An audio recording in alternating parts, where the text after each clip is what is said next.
Hello दोस्तों, कैसे हैं आप लोग। हम लोगों की जो एमसीक्यू वाली यूनिट के साथ एमसीक्यू फ्री चल रही है। तो ये हमारा मौर्य और मरेत्तर काल से रिलेटेड जो यूनिट है हमारा, उससे रिलेटेड 25 क्वेश्चन का एमसीक्यू है। तो हमारे जो 10 यूनिट हैं, 10 यूनिट हम 10 दिनों में कंप्लीट कर लेंगे। उसके बाद फिर हर दिन 25-25 क्वेश्चन, जब तक हमारा पेपर लगेगा तब तक हम लोग 3 बार लगभग एक एक यूनिट से 75-75 क्वेश्चन कर लेंगे। लगभग 750 क्वेश्चन का एमसीक्यू हम लोग हल करेंगे। ठीक है, तो हमारा हम बिना वक्त गंवाए हम लोग शुरू करते हैं अपना क्वेश्चन नंबर 1। क्वेश्चन नंबर 1 हमारा क्या कह रहा है, मौर्यकालीन अर्थव्यवस्था और कर प्रणाली के संदर्भ में निम्नलिखित कथनों पर विचार करें और असत्य कथन का चयन करें। कह रहा है असत्य कथन का चयन करें, असत्य कथन का चयन करें, असत्य कथन का चयन करें, कह रहा है ये असत्य कथन का चयन करें। भाग राज्य की आय का प्रमुख स्रोत था, कृषि उपज का एक निश्चित हिस्सा था। हिरण एक कर था जिससे कृषकों से अनिवार्यतः नकद रूप में लिया जाता था। विष्टि दासों द्वारा रांची कारखानों में किए गए सवेतन श्रम को कहा जाता था। प्रणय वित्तीय आपातकाल के समय वसूला जाने वाला एक अतिरिक्त कर था। बताइए, जो हमारा ये है विष्टि दासों द्वारा रांची कारखानों में किए गए सवेतन, विष्टि बेगार होती थी, इसमें कह रहा पेट श्रम को कहा जाता था, यही हमारा गलत है, असत्य है। मौर्यकाल उसके पश्चात विष्टि का अर्थ निःशुल्क बेगार था, जो राज्य द्वारा अवसंरचना जैसे सड़कें नहरें के निर्माण के लिए आम जनता से जबरन लिया जाता था। अन्य सभी कथन सत्य हैं। भाग मुख्य कृषिकर था, ये मुख्य कृषिकर था, मुख्य कृषिकर था, मुख्य कृषिकर था ना। हिरण जो भाग 1/6 लिया जाता था, हिरण ये भी एक प्रकार का कर था, नगद कर था। प्रणय आपातकालीन कर था, प्रणय क्या था, आपातकाल समय लिया जाता था।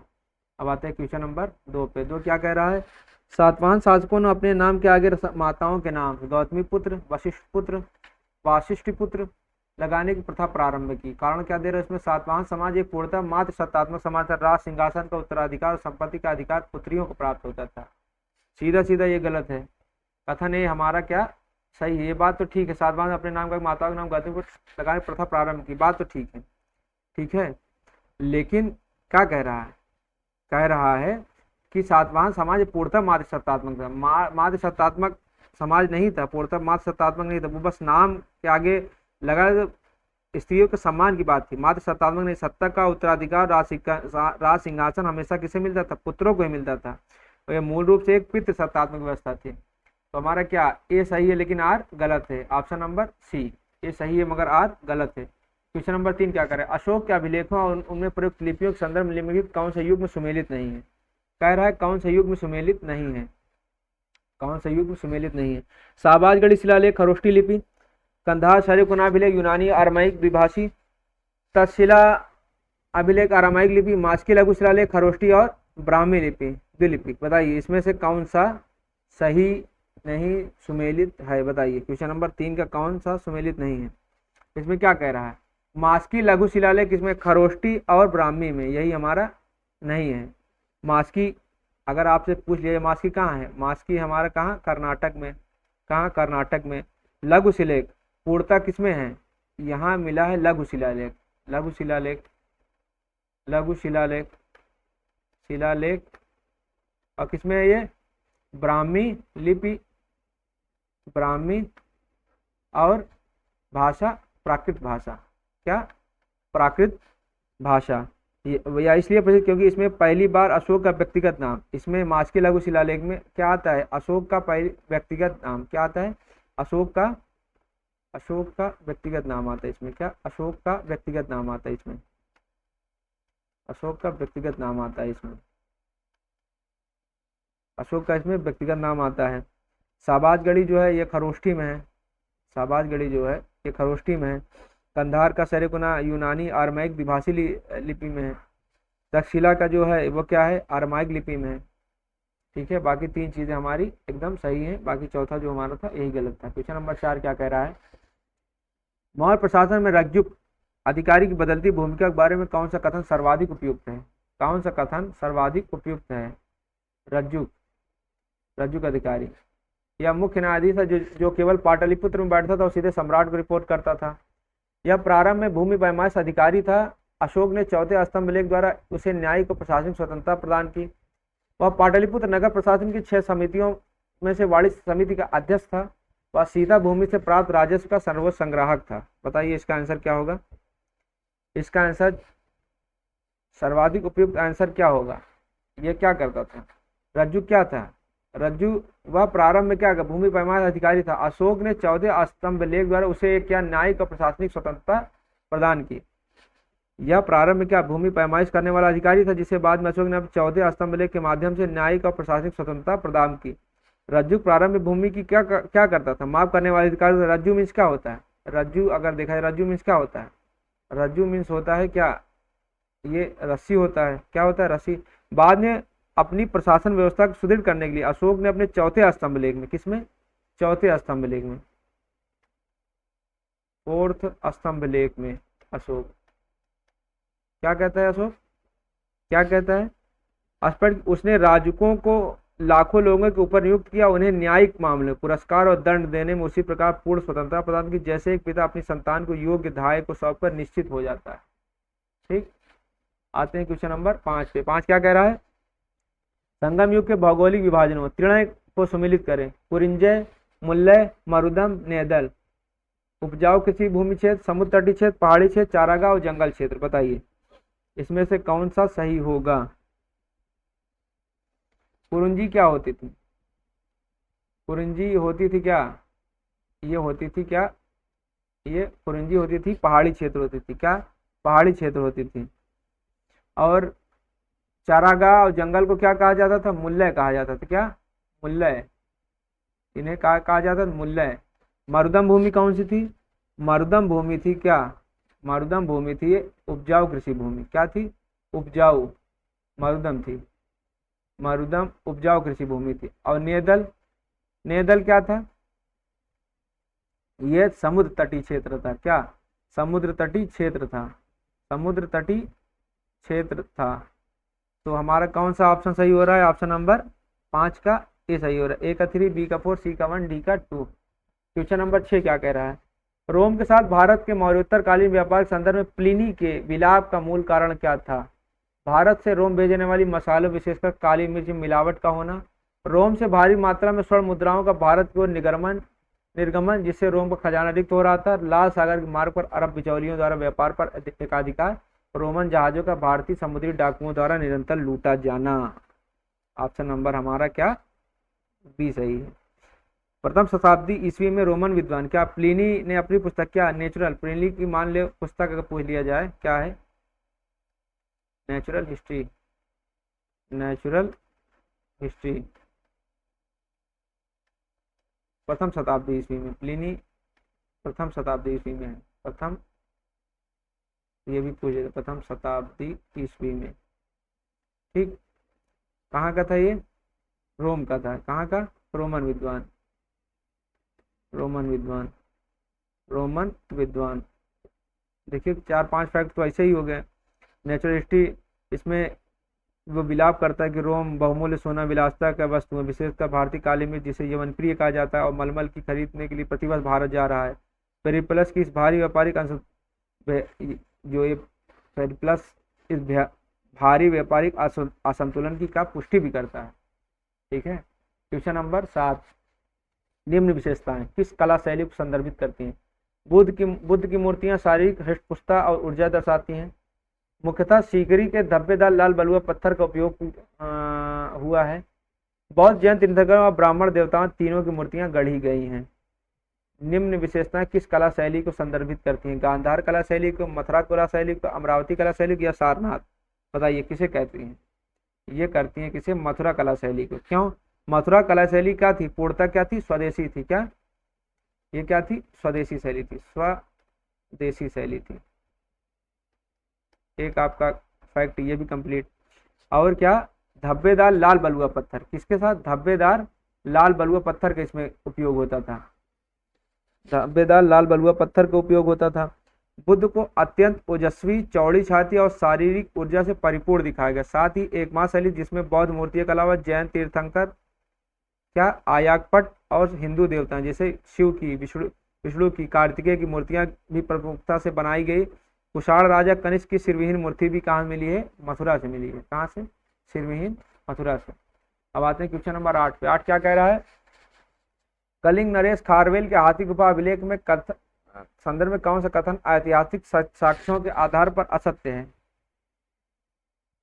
इस प्राकृत भाषा ब्राह्मी लिपि में उत्कीर्ण, इसमें कोई तिथि अंकित नहीं है। इसमें खारवेल वाला मगध के पुष्यमुख सिंह को पराजित करने और राजधानी पर अधिकार का वर्णन है। यह भारत में नहरों का निर्माण का पुरालेखी साक्ष्य है, तंसुली नहर का उल्लेख। यह अभिलेख खारवेल के शासन के प्रथम 13 वर्षों का वर्षावार इतिहास प्रस्तुत करता है। बहुत आसान है, अगर जो असिस्टेंट प्रोफेसर लेवल का पढ़ रहा है उसके लिए तो बाएं हाथ का खेल है इस उसमें लगाना जो ये करे। इसमें खारवेल द्वारा मगध पुष्यमुख को पराजित करने और राजधानी अधिकार करने का वर्णन है, यही गलत है।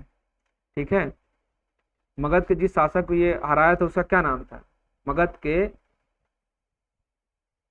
जिस शासक को पराजित किया क्या? बृहस्पति मित्र थे, बृहस्पति मित्र।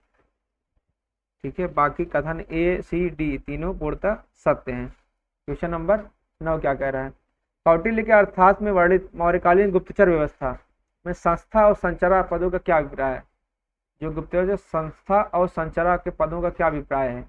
राज्य द्वारा सीमांत क्षेत्रों से कर वसूली करने वाले विशेष सैन्य अधिकारी, क्रमशः अस्थायी रूप से एक स्थान पर छद्मवेश में रहने वाले और भ्रमणशील होकर सूचना एकत्र करने वाले गुप्तचर, पाटलिपुत्र में स्थित शाही कारखानों और प्रांतीय टकसालों के नाम, राज्य द्वारा संचालित वाणिज्यिक जहाजों की 2 अलग अलग श्रेणियां।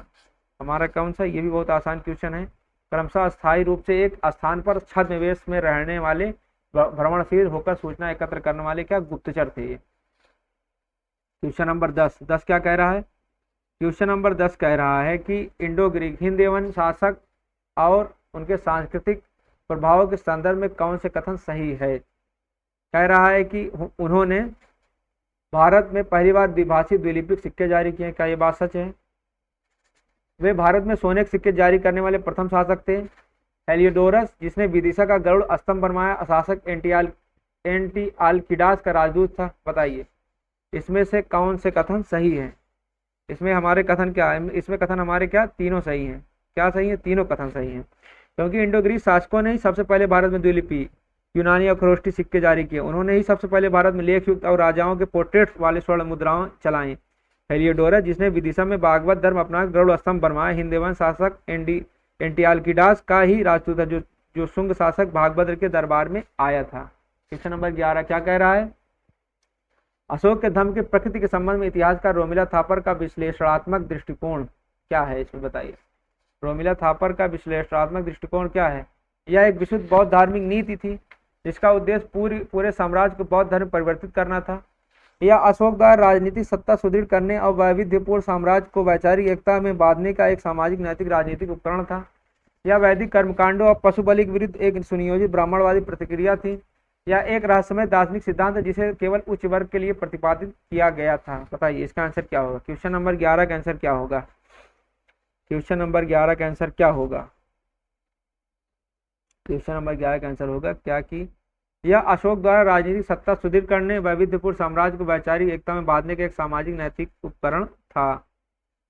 मार्क्सवादी इतिहासकार कौन है? रोमिला थापर है। इन्होंने तर्क दिया था अशोक का धर्म कोई नया धर्म या मात्र बौद्ध धर्म प्रचार नहीं था। यह एक बहुत बड़े सांस्कृतिक रूप से विविधतापूर्ण और केंद्रीय साम्राज्य को एक सूत्र में पिरोने, सामाजिक संघर्ष को कम करने और केंद्र की सत्ता को दूरस्थ प्रांतों तक स्वीकार बनाने के लिए एक राजनीतिक नवाचार था। क्वेश्चन नंबर 12 क्या कह रहा है? मौर्योत्तर काल की अर्थव्यवस्था में श्रेणी की स्वायत्तता और भूमिका के बारे में कौन सा कथन ऐतिहासिक रूप से भ्रामक क्या है? गलत है। कौन सा है? श्रेणियों के अपने लिखित नियम श्रेणी धर्म होते थे। वे सदस्यों को के आचरण को कठोरता से नियंत्रित करती थी। श्रेणियां आधुनिक बैंकों की तरह काम करती थी। धन जमा, ब्याज और उस ब्याज से धार्मिक दान दिए जाते थे। श्रेणियों को सिक्के ढालने का इतना असीमित एकाधिकार था कि राज्य ने अपनी संप्रभु शक्ति पूरी तरह त्याग दी थी। राज्य सामान्यतः श्रेणियों के आंतरिक मामले और न्यायिक अधिकारों में बहुत कम हस्तक्षेप करते थे। भ्रामक गलत है। सीधा सीधा इसका आदमी पढ़ा है तो सीधा सीधा इसका आंसर क्या? श्रेणियों को सिक्के ढालने का इतना असीमित अधिकार था कि राज्य ने अपनी संप्रभु शक्ति पूरी तरह त्याग दी थी। ये गलत है सीधा सीधा।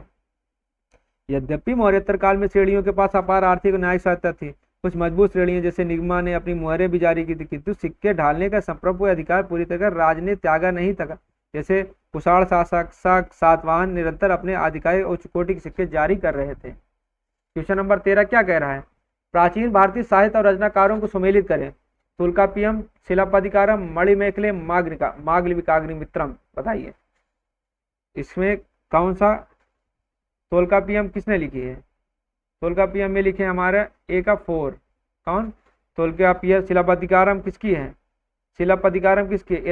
इलांगो आदिगल की है। बी का 2 ना। और मणिमेखली किसकी है? शीतले सतनार की है। किसकी है? और मालिकाग्निमित्रम किसकी है? कालिदास की है। तो कौन सा हमारा सही हो रहा है? ऑप्शन नंबर ए का 4, बी का 2, सी का 3, डी का 1। क्वेश्चन नंबर 14 क्या कह रहा है? मौर्यकालीन वास्तुकला में ईरान के महलों के स्तंभों और अशोक के स्तंभों के बीच संरचनात्मक अंतर क्या था? अशोक के स्तंभ एकात्मक थे, जबकि ईरानी स्तंभ कई छोटे पाषाण खंडों को जोड़कर बनाए गए थे। ईरानी स्तंभों पर जानवरों की आकृतियां थी, जबकि अशोक के स्तंभों में केवल क्या मानवाकार देवी देवता थे। अशोक के स्तंभ महलों की छतों को सहारा लेते थे, जबकि ईरानी स्तंभ खुले मैदानों में थे। अशोक के स्तंभ मुख्यतः सफेद संगमरमर के थे, जबकि ईरानी स्तंभ लाल बलुआ पत्थर के थे। मुख्य अंतर कह रहा है, संरचनात्मक मुख्य अंतर क्या था? बताइए। संरचनात्मक मुख्य अंतर था अशोक के एकात्मक थे, जबकि ईरानी स्तंभ कई छोटे छोटे पाषाण खंडों को जोड़कर बनाए गए थे। ठीक है। अशोक के स्तंभ कहाँ से आते थे? चुनार के बलुआ पत्थर के एक विशाल खंड को तराशे गए थे, बिना किसी आधार पर सीधे जमीन पर टिकाए गए, जबकि ईरानी महलों जैसे परसेपोलिस के स्तंभ अलग अलग पत्थर के टुकड़ों को जोड़कर खड़े किए जाते थे। उनका आकार आधार क्या होता था? घंटी नुमा होता था। Question number 15, Periplus of the Erythraean Sea में वर्णित पूर्वी तट के प्रसिद्ध बंदरगाह पोडुके की पहचान आधुनिक काल में किस स्थान से की गई जहां बड़ी मात्रा में रोमन एम्फोरा प्राप्त हुए? भड़ौच, अरिकामेडु, मुजरिस, कावेरीपट्टनम। बताइए कहाँ से मिले हैं ये? मिलते हैं हमारे कहाँ से? ये मिलते हैं कहाँ से? अरिकामेडु से। अरिकामेडु से मिलते हैं। पेरिप्लस ऑफ द एरिथियन सी नामक अज्ञात यूनानी नाविक की पुस्तक में पूर्वी तट के बंदरगाह अरिकामेडु आधुनिक का पुडुचेरी के निकट पोडुके नाम से संबोधित किया गया। सर मोर्टिमर व्हीलर के उत्खनन से यहाँ से एक बड़ी रोमन बस्ती, रोमन लैम्प और अरेटाइन मेजबान तथा एम्फोरा शराब के जार के भारी साक्ष्य मिले, जो प्रथम शताब्दी के भारत रोमन व्यापार की क्या पुष्टि करते हैं। क्वेश्चन नंबर 16 क्या कह रहा है? कुषाण शासक कनिष्क प्रथम के शासन काल के संदर्भ में कौन से कथन ऐतिहासिक रूप से सत्य हैं? उसने कश्मीर के कुंडल में चतुर्थ बौद्ध संगीत का आयोजन कराया। बात तो बिल्कुल सही है, उसने ये करवाया था। अफगानिस्तान से प्राप्त रब्तक अभिलेख कुषाणों का वंशावली का स्पष्ट बात करता है। ठीक। फिर कहता है कि उसने महायान बौद्ध धर्म का राजकीय संरक्षण किया और रेशम मार्ग पर नियंत्रण स्थापित किया। बात तो ये भी सही है। रब्तक अभिलेख उसका मिलता है, कुषाण वंशावली उसमें मिलती है। उसने महायान बौद्ध धर्म का राजकीय संरक्षण किया, रेशम मार्ग का नियंत्रण स्थापित किया। ठीक। तो हमारा क्या ये 1 2 3 तीनों सही है। ठीक। कनिष्क जो रब्तक अभिलेख है, कनिष्क की उपलब्धियां और कुषाण वंशावली जैसे कुचुल कटपिछे, विम तख्तु, विम कटपिछे, कनिष्क सबसे प्रमाणिक साक्ष्य उन्हें मिलते हैं। क्वेश्चन नंबर 17 क्या हमारा कह रहा है? कौटिल्य के अर्थशास्त्र के अनुसार मौर्य साम्राज्य अदेव मात्रक भूमि से क्या तात्पर्य था? अदेव मात्रक भूमि से क्या तात्पर्य था? वह भूमि जो देवताओं या मंदिरों को दान में दी गई हो और करमुक्त हो। वह उत्कृष्ट भूमि जहाँ बिना वर्षा के भी अच्छी खेती होती थी सिंचाई सुविधाओं के कारण। वह बंजर भूमि जहाँ खेती असंभव थी, जिसे चारागाह के लिए छोड़ा गया था। वह भूमि जिस पर केवल राजा का एकाधिकार था और जहाँ दासों से काम लिया जाता था, सीता भूमि। बताइए क्वेश्चन नंबर 17 का कौन सा जो कहते अदेव मात्रक क्या थी? अदेव मात्रक थी हमारी वह उत्कृष्ट भूमि जहाँ बिना वर्षा के भी अच्छी खेती होती, सिंचाई सुविधाओं के न होने के बावजूद भी। ठीक।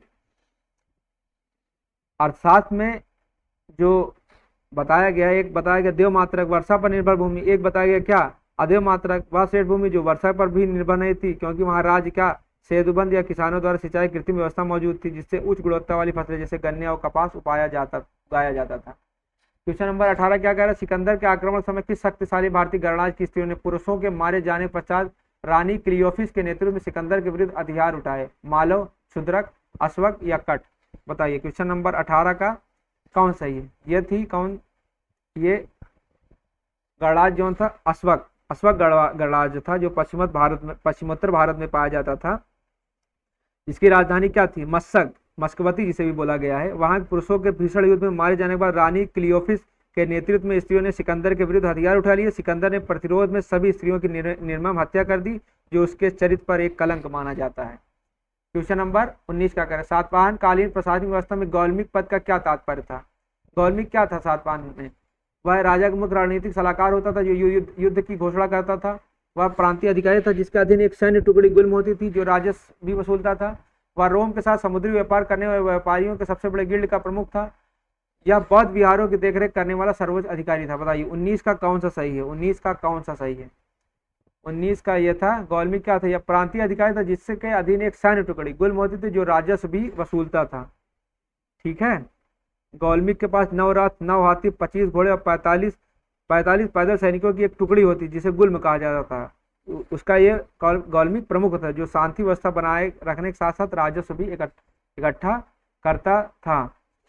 क्वेश्चन नंबर 20 क्या कह रहा है? 20 कह रहा है, शुंग काल में बौद्ध वास्तुकला में हुए विकास के संदर्भ में सांची और भरूच स्तूपों से क्या मुख्य परिवर्तन देखा गया?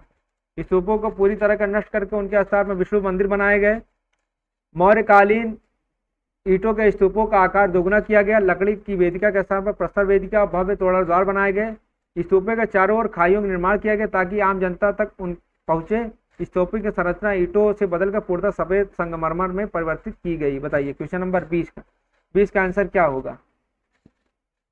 20 का आंसर हमारा क्या होगा? क्योंकि शुंग काल में बौद्ध वास्तुकला विकास के संदर्भ में सांची भरूच स्तूप में मुख्य परिवर्तन क्या देखा गया? इस काल में यह देखा गया कि मौर्यकालीन ईंटों के स्तूपों का आकार दोगुना किया गया और लकड़ी की वेदिका के स्थान पर प्रस्तर वेदिका और भव्य तोड़दार बनाए गए। ठीक है, क्वेश्चन नंबर 21 क्या कह रहा है? 21 कह रहा है, अशोक के प्रमुख शिलालेखों उनकी विषय वस्तु को सम्मिलित कीजिए। स्टार्टिंग में थोड़ी सी मिस्टेक हो गई है। जो प्रथम शिलालेख है, ये थोड़ा सा इसे मैं लिख दे रहा हूँ, प्रथम शिलालेख थोड़ा सा लिख देना, प्रथम शिलालेख, जो शिलालेख, प्रथम शिलालेख, फिर आठवां शिलालेख, आठवां शिलालेख, आठवां, फिर कौन सा शिलालेख है? ये है 12वां शिलालेख, और कौन सा ये? 13वां शिलालेख। अब क्लियर रहेगा ना? ये प्रथम शिलालेख है, ये 8वां है, ये 12वां है, ये 13वां है। इसमें क्या क्या चीजें अशोक ने, उसकी विषय वस्तु क्या क्या रही है? जैसे प्रथम शिलालेख में अशोक क्या बात करता है? प्रथम शिलालेख में अशोक बात करता है किसमें? पशु हत्या के प्रतिबंध पर बात करता है। किस पे? पशु हत्या और उत्सव पर प्रतिबंध की बात करता है। ठीक, फिर 8वें शिलालेख क्या अशोक क्या कहता है? वो 8वें शिलालेख में बात करता है किसकी? बोधगया की यात्रा की बात करता है, बोधगया की यात्रा की बात करता है। फिर 12वें शिलालेख में वो क्या कहता है? सभी संप्रदायों के साथ सहिष्णुता की बात करता है। इसमें सहिष्णुता की, सभी संप्रदायों के साथ सहिष्णुता की बात करता है। 13वें शिलालेख में क्या, किस बात का है? कलिंग युद्ध का वर्णन है। 13वें शिलालेख में क्या है? कलिंग युद्ध का वर्णन है। ठीक, और उसके साथ क्या है? यवन राजाओं का उल्लेख है, 8वीं जातियों को चेतावनी देता है। तो हमारा ऑप्शन नंबर कौन सही? ऑप्शन नंबर ए सही है। ए का 3, बी का 4, सी का 1, डी का 2। क्वेश्चन नंबर 22 क्या कह रहा है? ऐतिहासिक घटनाओं को सही काल क्रमानुसार प्राचीनतम से नवीनतम व्यवस्थित कीजिए। शक संवत का आरंभ, कनिष्क का राज्यारोहण, सिकंदर का भारत पर आक्रमण, रुद्रदामन का जूनागढ़ अभिलेख, चंद्रगुप्त मौर्य का राज्यारोहण। बताइए इसमें से कौन सा सही है? बताइए इसमें कौन सा प्राचीनतम से नवीनतम है? पहले तो अपना आ जाता है क्या, ये तो नंद काल में आता है 326 BC में, क्या ये इनका आक्रमण होता है। फिर उसके बाद 319 क्या, 319 से 322 के BC में क्या, चंद्रगुप्त मौर्य का राजरोहण होता है। फिर क्या कह रहा, कनिष्क द्वारा शक संवत का प्रयोग किया, फिर रुद्रदामन का जूनागढ़ अभिलेख 150 ईस्वी के आसपास। तो हमारा कौन सही हो रहा है? 2 4 1 3। कौन सा? 2 4 1 3, ऑप्शन नंबर 1 सही हो रहा है। क्वेश्चन नंबर 23 क्या कह रहा है? 23 कह रहा है, गांधार कला शैली की मूर्तियों में बुद्ध के परिधान और यथार्थवादी शारीरिक संरचना में यूनानी रोमन प्रभाव स्पष्ट दिखाई देता है। कारण क्या दे रहा है? गांधार क्षेत्र पश्चिमोत्तर सीमांत पर स्थित था और वह बैक्ट्रियन यूनानी राज्यों तथा हेलेनिस्टिक संस्कृति के सीधे संपर्क में था। बताइए कौन सही? ए आर दोनों सही, आर एक सही व्याख्या है। ए आर दोनों सही, आर एक सही व्याख्या नहीं है। ए सही है परंतु आर गलत है, ए गलत है परंतु आर सही है। बताइए क्वेश्चन नंबर 23 का क्या सही है? क्वेश्चन नंबर 23 का बात तो बिल्कुल सही। गांधार कला शैली की मूर्ति में बुद्ध के परिधान और यथार्थवादी शारीरिक संरचना में यूनानी रोमन प्रभाव स्पष्ट दिखाई देता है। कथन तो बिल्कुल सही है। उसके बाद क्या क्यों कारण क्या दे रहा है? क्योंकि गांधार क्षेत्र पश्चिमोत्तर सीमांत पर स्थित था और वह बैक्टीरिया यूनानी राज्यों तथा हेलेनिस्टिक संस्कृति के संपर्क में था, इसलिए इन मूर्तियों पर यथार्थवादी शारीरिक संरचना में यूनानी रोमन प्रभाव स्पष्ट दिखाई देता है। ये यार दोनों सही आरे की सही व्याख्या है। क्वेश्चन नंबर 24 क्या कह रहा है? मौर्य साम्राज्य के पतन के संदर्भ में इतिहासकारों के दृष्टिकोणों को सम्मिलित कीजिए। हरप्रसाद शास्त्री क्या कहते हैं? हेमचंद राय चौधरी क्या कहते हैं? डी कौशाम्बी क्या कहते हैं? रोमिला थापर क्या कहती हैं? बताइए। क्वेश्चन नंबर 24 का आंसर क्या होगा? हरप्रसाद शास्त्री ने क्या कहा था? हरप्रसाद शास्त्री ने क्या कहा था? यह ब्राह्मणवादी प्रक्रिया थी। क्या थी? जो पतन हुआ था ब्राह्मणवादी प्रक्रिया की वजह से मौर्य साम्राज्य का पतन हो गया था। एक अथरी आ गया, ठीक है। फिर कह रहा है क्या? हेमचंद राय चौधरी क्या कहते हैं? हेमचंद राय चौधरी कहते हैं क्या? अशोक की अहिंसा की नीति थी। मौर्यों के जो साम्राज्य का पतन हो गया वो अशोक की अहिंसा की नीति के कारण पतन हो गया, तो हमारा क्या हो गया? बी हो गया। फिर क्या करें? डी कौशाम्बी क्या कहते हैं? डी कौशाम्बी कहते हैं आर्थिक संकट के कारण ये मौर्य साम्राज्य पतन हो गया। और रोमिला थापर क्या कहती? अत्यधिक केंद्रीकरण और राष्ट्रीय चेतना के अभाव कारण ये पतन हो गया। तो हमारा काम ऑप्शन नंबर ए सही है। ऑप्शन नंबर ए सही है। क्वेश्चन नंबर 25 क्या कह रहा है? अशोक के किस शिलालेख में कलिंग युद्ध के पश्चात साथ साथ वनवासी जनजातियों को यह चेतावनी दी गई? यद्यपि राजा पश्चाताप कर रहा है फिर भी उसके पास उन्हें दंडित करने की शक्ति ताकि वे अपराध न करें और मारे न जाएं। शिलालेख 5, शिलालेख 8, शिलालेख 11, शिलालेख 13। अभी थोड़ी देर पहले मैंने बताया था, थोड़ी देर पहले अगर आपको याद हो किसमें मैं बताया था, ये हमारा शिलालेख 13 में था, जो अशोक के बृहद 13वां शिलालेख, उसमें कलिंग युद्ध और उसके बाद पश्चाताप का वर्णन है। इसी शिलालेख में अशोक उन वनवासी जनजातियों आटविकों को स्पष्ट रूप से चेतावनी देता है जो साम्राज्य की सीमाओं का उपद्रव करते थे। ठीक है, तो इस तरीके से हमारा ये क्वेश्चन नंबर ये भी हमारा यूनिट नंबर कंप्लीट होता है। 6 नंबर यूनिट नंबर 6 हमारा कंप्लीट हो गया। आज हमने 2 वीडियो आज अपलोड करूंगा, हमारे यूनिट नंबर 3 नहीं अपलोड हो पा रहा है और यूनिट नंबर 4, तो फिर से हम कल 2 यूनिट अपना अपलोड करते हैं। तब तक के लिए दोस्तों आप लोगों से अलविदा चाहते हैं, फिर मिलते हैं आप लोगों से नए वीडियो में। आप लोग हमारे चैनल को लाइक शेयर एंड सब्सक्राइब कीजिए, करवाइए, जिससे कि और कमेंट भी कीजिए जिससे मैं बेहतर से बेहतर आप लोगों के पास वीडियो ला सकूं।